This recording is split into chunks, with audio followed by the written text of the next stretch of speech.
So today I have the presentation or PowerPoint that I go over with a lot of my patients when they come in and they know very little about testosterone. Now, this is going to be for people who know very little to people who know quite a bit about testosterone. If you're watching this on YouTube, I do have the PowerPoint up. If you're listening at home, or through a podcast, you'll still be able to follow along. I would ask that if you've used testosterone replacement, or have any experience in this area, please leave some comments below. I'd love to hear some feedback on things. But today I'd love to start the podcast out with a quote. "I don't like them putting chemicals in the water." Now, that's an infamous quote by the Alex Jones, a very controversial figure who's been banned by a lot of social media. And why I bring this up is because he's talking about a chemical called atrazine. Atrazine is a herbicide, and this herbicide it's mostly all over the Midwest and has infected most of the drinking water. And it was banned in Europe in the early 2000s due to its controversies on its effects on endocrine disruption. So why is that important? Because testosterone is an endocrine hormone. It messes with your hormones in your body. And what the controversy around atrazine is that there were some studies showing that it may decrease sexual differentiation, meaning the maturing. So testosterone is what turns boys into men. And what this chemical was showing is that it might actually stop frogs from turning into males and females. Now, again, a lot of controversy with it, but this is just one of the many of things that I want to talk about today, that it seems like there's almost like a war on testosterone, an epidemic of guys with low T coming in. When I learned about it in school to practicing now, I have been very surprised at the amount of men who have low testosterone. And not only that, but men who are doing things right. So this is a big conversation for guys out there. You need to understand what's going on with testosterone, what it does to your body, and how you can affect those levels. So let's get into it today. What does testosterone do? Why are levels dropping? And what you can do about it. And I'd like to start off with a form of a case study. So I had a patient, Mike, came into my office. Main complaint was erectile dysfunction. He was unable to sometimes he could get the erection, he wouldn't be able to keep it, and that was definitely affecting his sex life with his wife. At that time, too, his libido was very low. 2 to 3 times a month, he was feeling enough. Sex was really more of a chore for him than it was something that he enjoyed. And this was definitely affecting his relationship with his wife and building up on stress. He was extremely fatigued. He was running out about 2 to 3 Monster Energy drinks a day, and was not having very good sleep. Blood pressure was rising, no motivation to exercise, but he was still going to the gym. And I hear this a lot from guys that they just no drive. They get there, they peter out in 15 minutes and they're ready to get out of there. Like Mike, he was doing everything right. He was still gaining belly fat. He was losing his muscle, and he was struggling to get about 10 push-ups. He's like, "Dr. Mo, I feel like I'm doing everything right and I'm not seeing results. I'm doing a low carb diet, exercising regularly, and I'm trying to get to sleep. I haven't been able to sleep that well." And overall, he's like, "I don't feel like myself anymore." So unfortunately, I see this quite often. And a study came out of the Boston area showing that men in the area, about 25% of the men over the age of 30 have low testosterone. This number increases to, at the age of 40, around 1/3. So 33% of men at the age of 40 will have low testosterone. So if you're a guy out there, I highly, highly recommend that you go and at least get your levels tested. Now, one thing I'll talk about is that I don't treat levels. I treat the person, and I help their body get better on its own. There are times and place for different types of intervention. But again, don't get caught up even specifically in the levels. It's really about your quality of life and how you feel. Because as we'll learn, there's a lot of different details that can affect the levels, free testosterone versus, and then you have other parts of your body as far as cortisol and other hormones and thyroid that contribute to some of these symptoms as well. But so Mike came in, we decided to go with testosterone replacement therapy. He went through this slideshow on PowerPoint to kind of inform him about the, risks, benefits, and all of that. 6 weeks, he came back a new man, literally. And this isn't everyone, but within 6 weeks, him and his partner were having sex 2 to 3 times a week. This greatly affected their relationship. She was happier. He was happier. His fatigue had reduced substantially. He wasn't even drinking Monster Energy drinks anymore. Blood pressure was now controlled. Super excited to show off. He came in kind of flexing on me. Like, "Hey, doc, check this out. I'm doing 40 push-ups now." And I said, well, wait, what were you doing before? He's like, 10. He's like, I feel like I got my life back. And, but at the end of the visit, he was like, Dr. Mo, I was at my primary care doctor and we did a testosterone test too. And my primary care doctor said this could be bad for my health. My levels are 900 milligrams per deciliter. And so I just kind of asked Mike, I said, okay, just your opinion of your situation now. What do you feel is better? Now, I'm not saying to disregard lab results. Okay. And anytime you're doing all these things, I suggest working with a doctor. But before, you weren't having sex, your relationship, you were stressed, you were getting fat, like high blood pressure, like that is a recipe for disaster. And now you're over here, so your levels are higher. And unfortunately, like, what do you think? He's like, well, I feel like I'm a lot better now. I was like, which life would you rather live? And so I'm pretty libertarian. And as a doctor, I feel like my job is to walk down the health path with you. I'm going to give you recommendations. I'm going to tell you what I think is the best thing to do. But I also understand as a patient, if you don't agree with your doctor, and that's most of the patients I see are people that have gone to another doctor and have argued with the doctor. And then like, yeah, I didn't listen to him because I didn't agree with his treatment. So I understand that. So on my end, my job is to educate you to the best of my ability and have you see things the way I see them and be like, okay, I think this is your best treatment. But I also understand if you're going to go home and do something else. So, in naturopathic medicine, we call that meeting the patient where they're at. But we'll talk about, if testosterone replacement is dangerous. So again, with Mike, we actually did testosterone cypionate. We did testosterone replacement therapy. So what does testosterone do? I talked earlier, testosterone is what turns boys into men.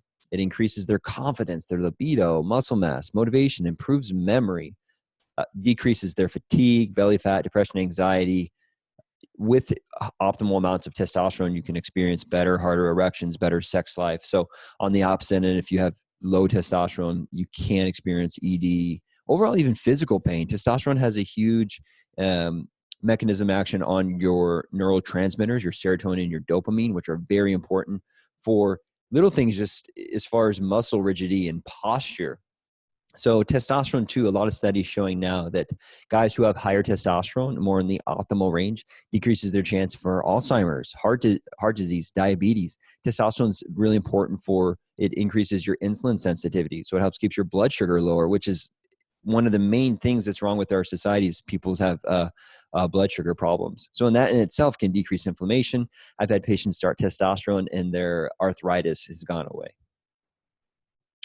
So here's just a good picture of what it looks like to have high testosterone, or what more optimal testosterone and low testosterone. And I took this from Jay Campbell's book, The Testosterone Optimization Therapy Bible. Jay Campbell's a great resource, good friend of mine. I've been on his podcast a couple of times. I'm going to have him on soon.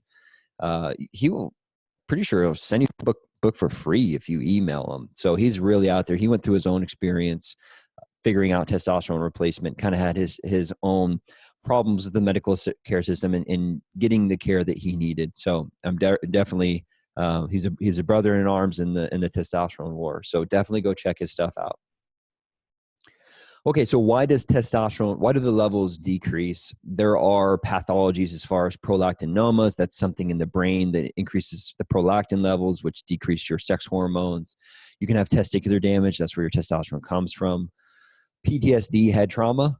Those start messing with neurotransmitters, your pituitary gland. Those can lower testosterone. Chronic infections, EBV, Lyme, any other type of autoimmune diseases can lower testosterone. And then unfortunately, just as men age, we start to lose the testosterone. Now, I usually like to flip this question though, because we know that as men age, their testosterone decreases. But is it because the testosterone levels are decreasing? Is that why we get these symptoms of aging? Or is it, that just, okay, we age and testosterone goes down? It's kind of the chicken or the egg thing. Heavy metal exposure, arsenic, cadmium, lead, and other forms of heavy metals have been shown to decrease testosterone. Not having a good diet, like if you're low in zinc, selenium, and magnesium, good fats, all those things help our bodies create testosterone. So if you're not having optimal levels of that can that can decrease your testosterone levels. Stress produces cortisol. Cortisol literally shuts off testosterone production. So it literally shuts off cholesterol and needs to go into the mitochondria to become testosterone, and stress, cortisol shuts that off. Blue light is one of the more interesting areas, the things that we don't think about. So when the sun comes up, it's more of a red tint. When it's in the middle of the sky, it's a blue color. And when we see that blue color, that bright blue light literally shuts off melatonin, which is great. It's what you want in daytime, as far as your circadian rhythm. You want to look at the sky and you want to be outside and you'll be like wide awake. Now, the problem is when we're looking at blue screens before bed, that is going to impact our ability to produce melatonin. Like I just said, MELI is what puts you to sleep, melatonin. So if you are watching Netflix before bed, if you're grabbing your phone before bed, that blue light hits your eyes, shuts off melatonin. And it depends on, there's some genetic factors with SNPs, but usually for 1 to 2 hours, it's going to impede your body's ability to produce melatonin. And you need that. Growth hormone is highest in the first hour of sleep at night. And your testosterone levels are going to be optimal if you get a good night's sleep and when you wake up in the morning. They've shown studies on guys that do shift work that are actually, they're staying up all night and their circadian rhythm gets all out of whack. And their levels decrease by about 20 to 30%. Being overweight can decrease your testosterone. Fat is where you create estrogen. So the more fat you have, the theory is the more aromatization happens. That's when testosterone gets converted into estrogen. So the more overweight you are, the easier it is to produce more estrogen. And estrogen actually tells your body to create more fat. So it's kind of a snowballing effect. And that's why you need to stay away from a high sugar diet. High amounts of sugar. There was a study, it was like 30 to 60 grams in one drink decreases testosterone by 20% in the next hour. So stay away from the sugar, stay away from the Gatorade, go and earn your carbs. Medications, I think this is one of the big things to blame.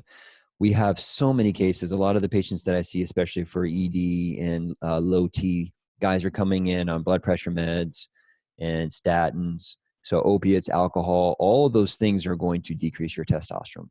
Pesticides like atrazine, what I talked about earlier, and that's actually a herbicide. But then also glyphosate. Glyphosate's been shown to be toxic to your Leydig cells. Your Leydig cells are the cells in your testes that produce testosterone. So being toxic to them is a pretty bad idea. And then also we have xenoestrogens. Okay, xenoestrogens are often plastics like BPA. And what those do is bind to the estrogen receptors in your body. So your estrogen levels can be normal, but you have these chemicals floating around your body exerting the same effect as these estrogens. So you're like, oh, my estrogen levels are normal, but I'm still getting gynecomastia. I'm still experiencing all these effects of high estrogen. So as you see, guys, we have a lot of things coming against us here. And a lot of things that our grandparents and our ancestors didn't really have against them. And they had plenty of other problems, okay? Like, I'm not saying that we have it worse off than them, but a lot of things we don't take into consideration when we look at how bad the testosterone levels have been dropping, when we have probably more exposure to heavy metals. The study I saw on atrazine, man, that is just like in all the water everywhere. Same thing with glyphosate. Same thing, fluoride affecting. Fluoride is a halogen, so that can affect your thyroid levels. It has the same electronegativity as iodine. So iodine and fluoride that can affect a multitude of things. So a lot of things coming against us here, people. Now, again, I talked a little bit earlier about the natural progression of aging. Grumpy old man syndrome, that's called andropause. So women, when they as they age, eventually they have their switch. They have a instant time where their hormones kind of flip. Okay, with guys, it happens very slowly. So let's see. I think I can draw one here. All right, pen. So when you're 30, I'll kind of put it right here. But even at 18, after 18, your levels start dropping. So this is your optimal level. This is about 900. Not a 4. That's not a 4. That's a 9. Fix that right there. So about 900 is what we're seeing in the research is more optimal levels. And as guys age, they drop about 1% per year. So as you can tell, as we're aging here, everything's just going down. And as our testosterone levels go down, increases chance for Alzheimer's, heart disease, guys get fatter, ED. And that's just the natural progression of life. If you go to the regular healthcare system, I call it sick care system, they're just like, sorry, you're getting older. You're going to lose your memory. You're going to get fat. You're not going to be able to get erections. You're going to get depressed and you're going to die. That's the reality of the situation. So, but a lot of doctors out there like me are starting to say, you know what? No, we're not going with that method. We're going to go to this. Okay, this is TRT. This is where we intervene and say, well, hey, we know that testosterone does all these great things. So why don't we boost your levels back up here? bam, we're going to shoot you back up into this optimal range here. And that's going to keep us away from all this stuff down here. Now, though, the thing is, if we're able to get your levels back up, whether it's diet, exercise, supplements, testosterone, HCG, Clomid, the reality of the situation is if you discontinue to do those things, you will plummet back down to where most often a little bit lower until your body, like below where you would have been, right? So if your levels are like 900 and we boost you up to 1200, and then you ride that for 10 years, and you get off TRT, you're going to go down. You're going to go down to like 800, 700. And those are actually good levels. So you're actually going to be going down to probably like 400 or so.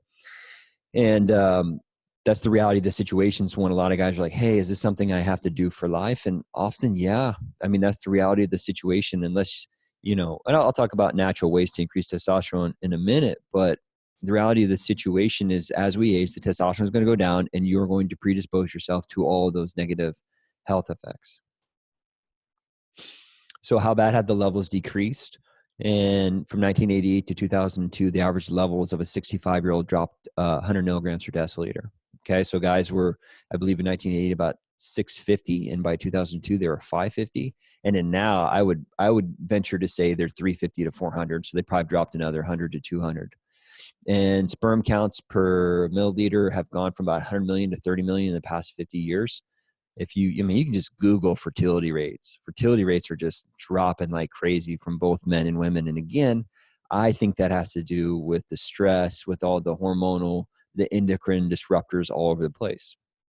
What's also interesting about testosterone is the reference range used to be 350 milligrams per deciliter to 1200 milligrams per deciliter. And because the levels have been so low, the endocrine society literally is just like, whoa, these guys' levels keep dropping. So let's just drop the reference range. So 2 years ago in 2017, they dropped the reference range down to 250 to 8. The range used to be 350 to 1200. And now they dropped it from 250 to 850. So the low end dropped 100 points and the high end dropped 350 points. So if this were 2016 and your testosterone was 900, they'd say you're within the reference range. Now they would say that you have super physiological levels. They'd say it's too high.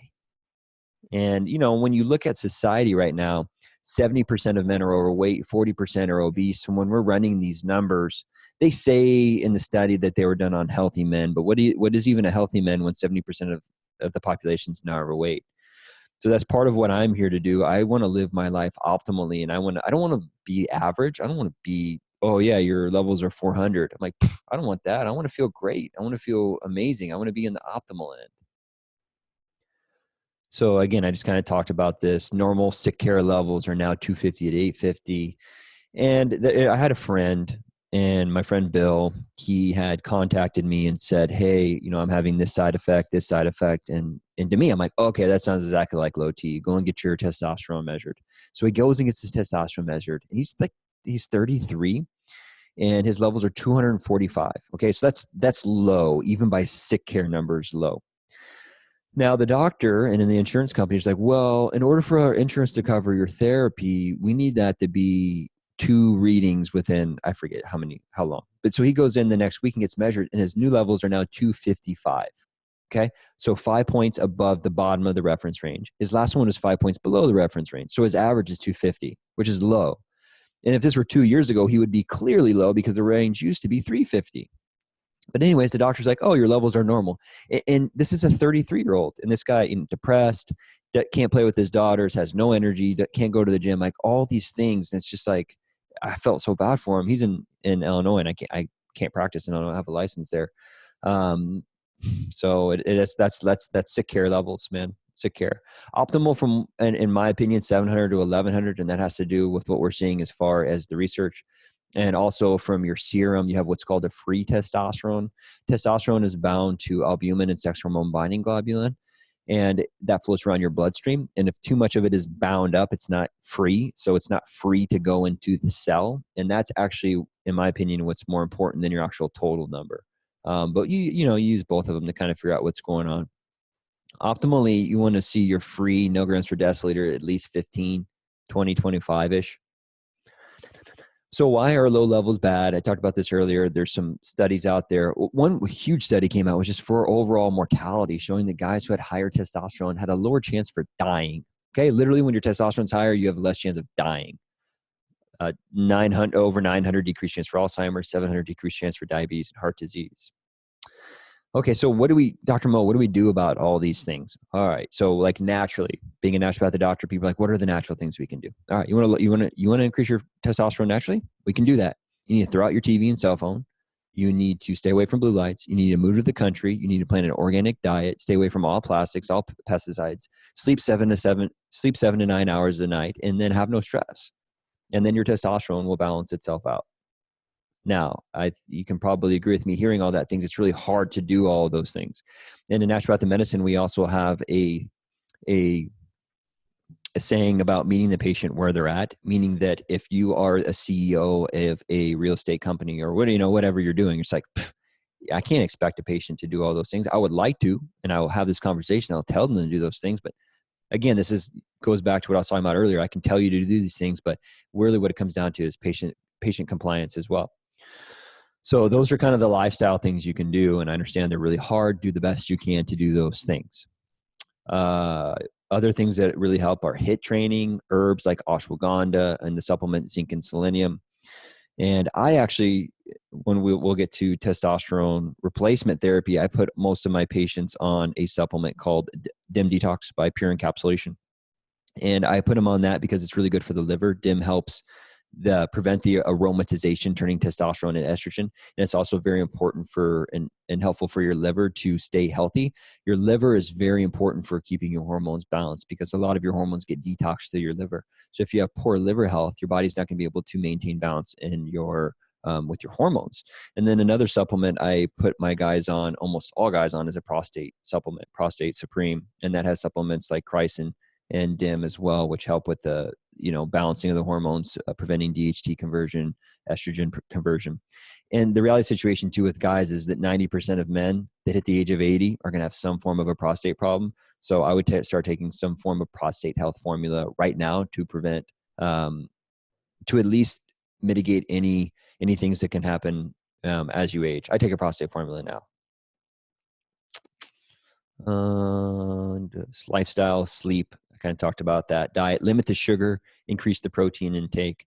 When working out, if you do high intensity interval training, think like heavy exercises, legs, chest, back, and core, deadlifts, bench press, pull-ups, HIIT training, hill sprints. All those things are going to increase your testosterone because they're very taxing on the body. The body says, ooh, that was hard. We need to increase our strength and increase our ability to regenerate so we can perform better next time. So high intensity interval training is one of the best ways to increase your testosterone naturally. So think no sugar, stay away from stress, get your sleep, and work out. But just to be honest, the reality of the situation too, with most of my patients, when we've done natural testosterone, ways to increase your testosterone naturally, the way I like to explain it to people is that if you're in LA and you want to get to New York, the quickest way is a first class seat flying straight to LA. And that's testosterone replacement therapy. You sit first class, in my opinion, you do an injection of testosterone cypionate twice a week, and you get your levels up. Now, you can go the other route like HCG Clomid. In that case, it might be more kind of like taking a bus or maybe having some layovers. You'll get there, but maybe not all the way there. Sometimes, you end up in Chicago. And then naturally, it's going to be like hitchhiking. It's going to take you a real long time to get to New York. You might get lost along the way. It might work, but it might not be the experience that you're really looking for. Because me as a doctor, what I'm going for is symptom resolution. I really want you to feel better. I want you to live better. Because in my personal opinion, if we have a society of people that are optimally healthy, they're going to create a better society. We all know that one person and everyone's fighting hard battles. I'm not trying to go against anyone, but those people that have been going through a lot, they have an autoimmune disease, if they're going through things that, low T, you're depressed, you feel like shit, you don't want to do anything.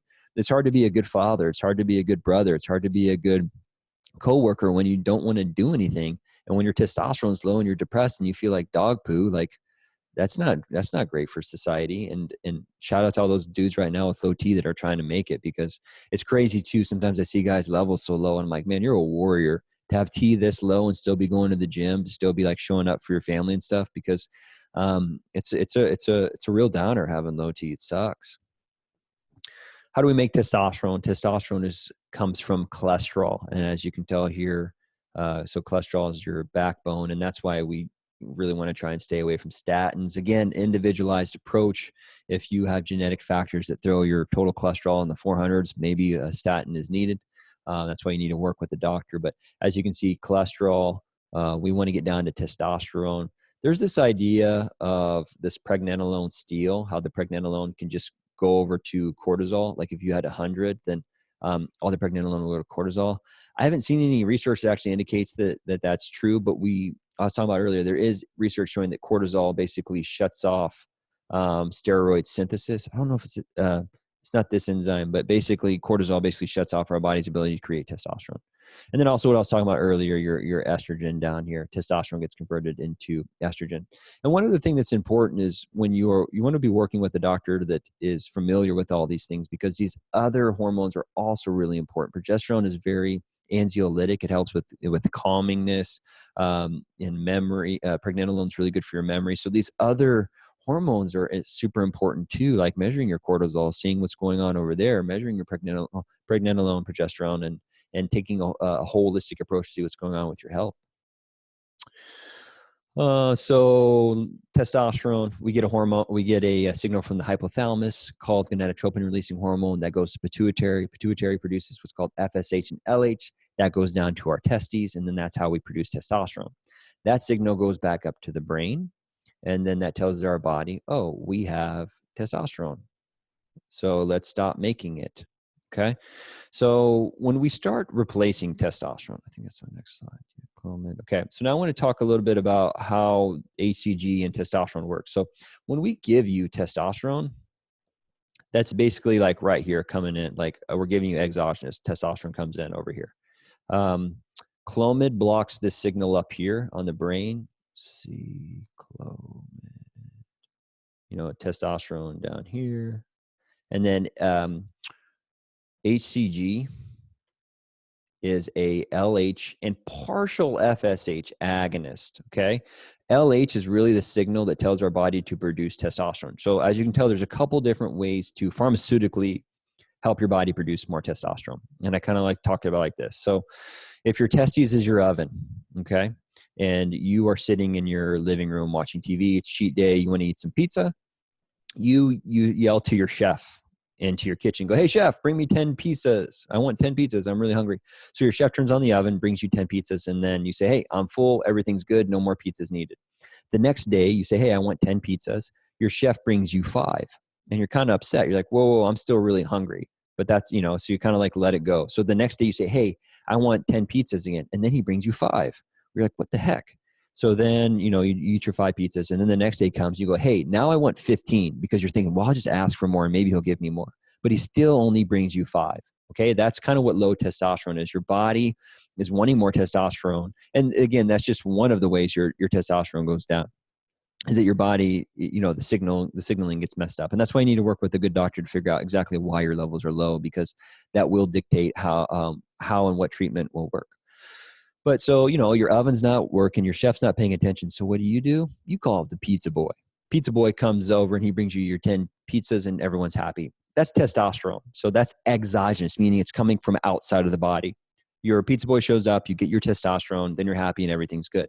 The problem with that is then your chef's like, well, screw you, dude. I'm turning the oven off. And that's your testes.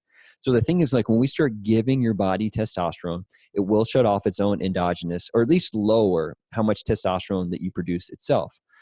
So, and this is where you kind of get into the conversation is like, if I do testosterone, do I have to do it forever? And the question is like, kind of, but do you want to continue living the life you're living now? That's why they call it testosterone replacement, because you are having to replace how much of your testosterone is, because your body isn't producing the optimal amount.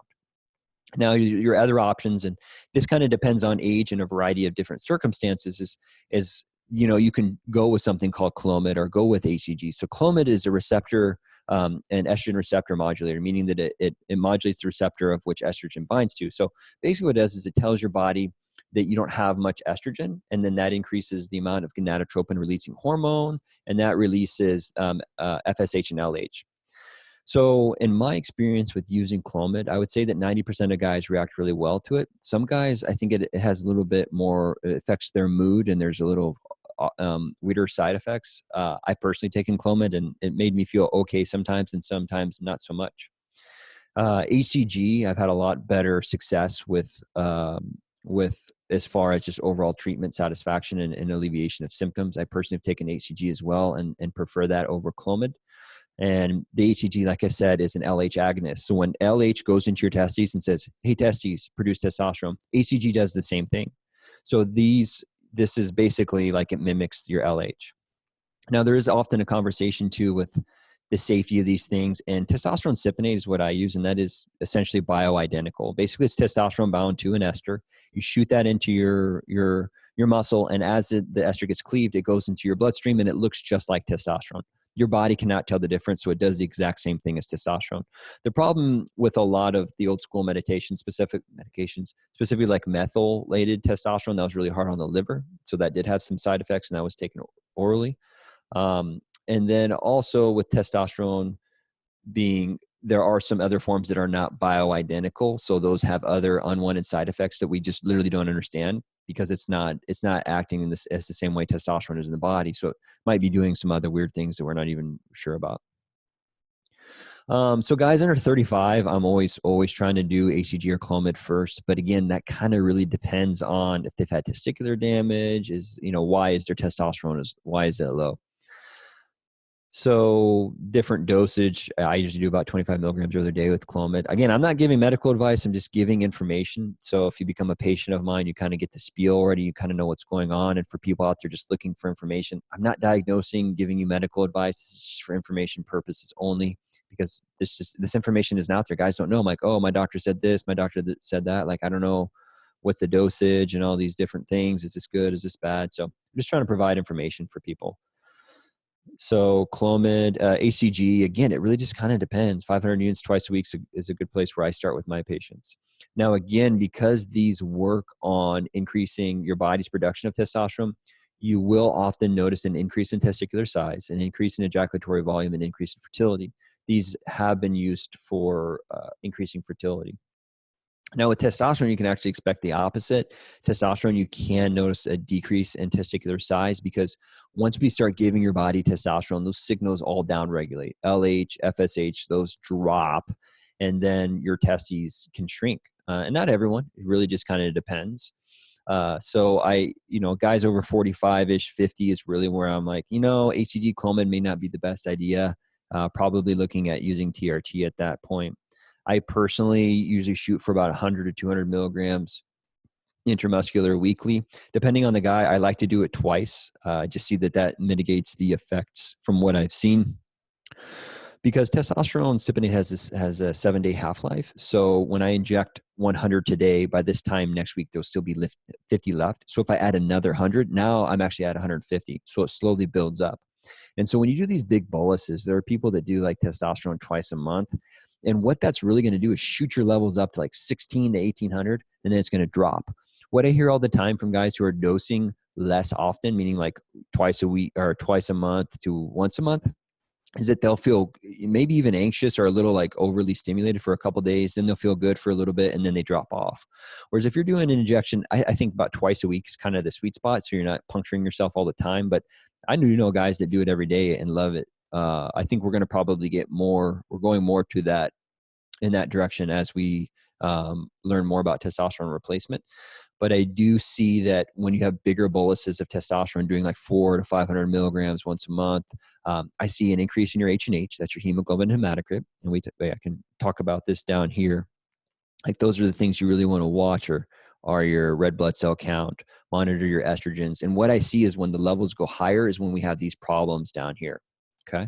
Now, when I do testosterone replacement, I will remeasure your labs in 6 weeks. So if we started today, in 6 weeks, I remeasure your labs because that is the point when the testosterone is going to be about built up in your system. Like with a 1 week half-life, by about 6 weeks, it's not going up anymore. It's kind of tanked out. And at 6 weeks, I can kind of see how your body's reacting at that point. And then I want to see you again in 3 months. And the reason I want to see you again in 3 months is so if your testosterone's at 400 and we get it to 1,000, that's going to dictate how many red blood cells your body produces. Now, the thing is with red blood cells, it takes about 60 to 90 days to make those. And a lot of the other changes in your body, really 2 to 3 months, you have skin turnover, GI healing, all those things. So in really to me, 3 months after the 6 weeks is when you're going to have a pretty good idea how the therapy is going to go. Now, like with anything though, it's going to take time, 6 months to 12 months. You're going to continue to see more and better effects as you're on the therapy. Other pharmaceuticals to consider, or anastrozole, and that's for blocking the aromatase enzyme. Some guys just naturally create more estrogen. And often, though, I think it has to contribute to their diet and their lifestyle, being overweight, and then also their liver health. Again, that's when I recommend doing, when guys have high estrogen, I go straight to the DIM detox and I go straight to the prostate supreme first. And then NAC is also something that you can add on to that. And I have a link to my dispensary in the YouTube comments. So you can always purchase those things through there. It does support my student loan fund, so I appreciate that instead of going on to Amazon. But why go with a pharmaceutical when you can go with natural products first? The dispensary I use, Full Script, is top notch, and everything on there is legitimate. 80% of supplements out there are bunk, so make sure you're getting your supplements from a good place. And actually, both of these supplements that I just recommended will help with keeping DHT and estrogen lower, so you don't have to use finasteride or anastrozole. One of the problems with the anastrozole, using high doses of that for a long period of time, estrogen is actually good. I have guys that are on high doses of anastrozole for a long period of time come in and their estrogen is like non-existent, which is not good because you need it for your bone health. You need it for your blood vessels, for your brain. And think about that. Like if your testosterone's high and you're out squatting and you're doing all these heavy lifting and you're putting on muscle mass, you need stronger bones. So if you blast your estrogen down, you're going to have weaker bones. So if you're on anastrozole, you've been on anastrozole for a while, with my patients, what I would tell them to do is go get a DEXA scan to see how their bone health is doing. And kind of the same thing with finasteride. I've seen patients with post-finasteride syndrome, and that's when they've been on finasteride for a long period of time, and it's like just killed their libido. So definitely don't want to be playing with these things unless you absolutely have to. So make sure you're getting what the doctor knows what they're doing. So, we'll talk a little bit just about the benefits. Testosterone is really good for the heart and blood vessels. A lot of people are like, oh, I've heard testosterone can be bad on the heart, all these things, BS. Testosterone increases nitric oxide production. That helps with your blood vessels. Vasodilation means better blood flow all over the body. That includes your erections. That includes your brains. That includes your muscles. Testosterone increases insulin sensitivity, which helps keep your blood sugar lower, which heart disease is really, you have a blood vessel. Okay, so, and I'm over here on the screen here. Inside your blood vessel, so vasodilation is this. So your blood vessel triples in size. But your blood vessel, I could probably draw this.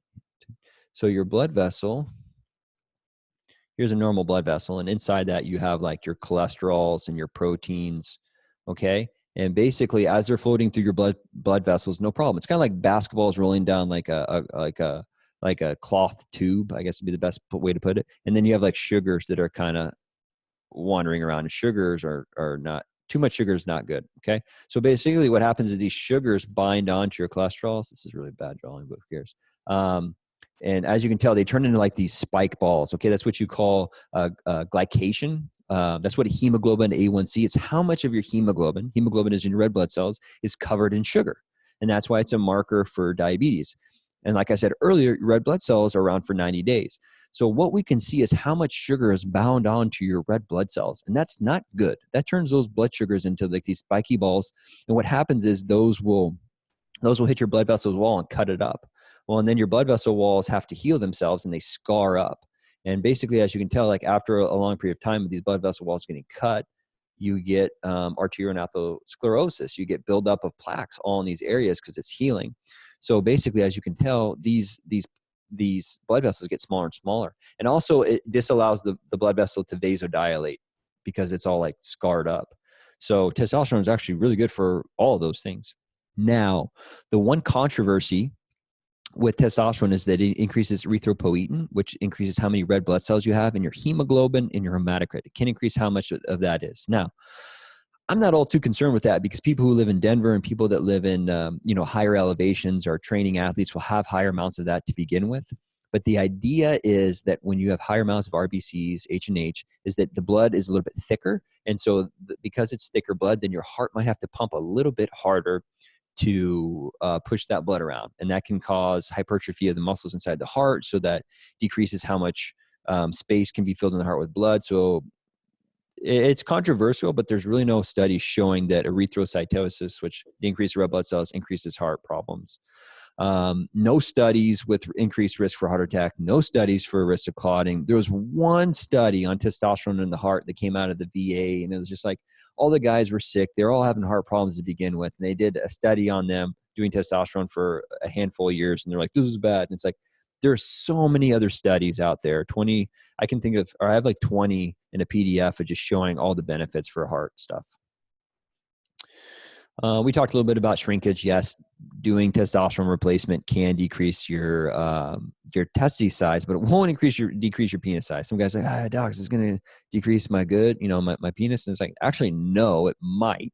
And I don't like to get guys' hopes up, but it might actually increase the size a little bit because that's what testosterone does. Testosterone helps, when boys turn into men, it increases their penis size. And also because it's good for your blood vessel health, it can increase how much blood gets into your penis. But again, it can decrease your testicular size and your fertility. And that's just testosterone. Using HCG and Clomid will actually increase those. Estrogen, I talked about this a little bit. It's good for a lot of different things. If you have a balanced estrogen, it's going to increase your motivation and libido. If it is too high, you can get gynecomastia. That's fat deposits underneath your nipples, which is bad. And you can also feel some nipple sensitivity and some moodiness. But again, I don't use aromatase inhibitors unless it's absolutely, I have to, and it's indicated. So like I was saying earlier, some guys they aromatize. So make sure that you're getting labs done. Prostate. So we kind of talked about that early. No, we didn't really. So prostate, like I said earlier, 90% of men who hit the age of 80 are going to have a prostate issue. Now, we do know that guys who have higher levels of testosterone have a decreased chance for getting prostate cancer. But because testosterone can turn into DHT, and there's controversy what DHT does to the prostate, often it does enlarge it. If guys are on testosterone replacement therapy with testosterone, and then they get prostate cancer, it can or may increase how fast the testosterone or how fast the cancer can grow. So that's why you need to be working with the doctor who's constantly checking up on you. If you're having urinary symptoms, running a PSA, checking in on things. And then, if you're over 60, you should be checking with your urologist pretty regularly anyways, because prostate, man, that's what gets guys. It doesn't really kill them, but it just makes life suck when you have to pee all the time. You can't sleep and you're waking up. All right, let's see here. Call of actions, wrapping kind of things up here. Make sure you guys are getting your levels checked out there. Make sure you're working with the doctor that's doing good follow-ups as far as the labs go. I hope this was helpful. I'm always striving to create better content and help educate my patients and those people out there. I love giving out free information. I love talking. I love educating. So if you're down with my message, I highly encourage you to subscribe so you can stay updated with all my things. If you thought this video and this podcast was good, please give it a like. Please give it a share with the people that you think could benefit from it. And like I said earlier, if you've had experiences in this area, please comment. One of the biggest things I talk about my patients all the time is they come in. I had one patient, he told me that when he started testosterone, like one shot, okay, and this isn't everyone, he's like, I felt like God placed an umbrella around me to protect me from the bad things of this world after one shot. This guy, he was in his late or mid 70s, and he was antisocial, wasn't motivated, didn't want to learn anything, was ready to break up with his girlfriend. Things were just purely sucking. He did one shot of testosterone. He's like, doc, I feel like God placed an umbrella around me. I traveled. I was all over Europe, and my relationship with my girlfriend's better now. He goes, I'm learning. I get on YouTube and I like to watch and learn things now where before I didn't want to do those. So this stuff can really change some people's lives. And I love doing it. I love helping people out. I'm here to serve. And so any way that we can all work together and try and make this world a better place, I'm all for it. So that will be all for now. Thanks for checking in. This is another episode of the Michael Moeller Mentality. Stay tuned.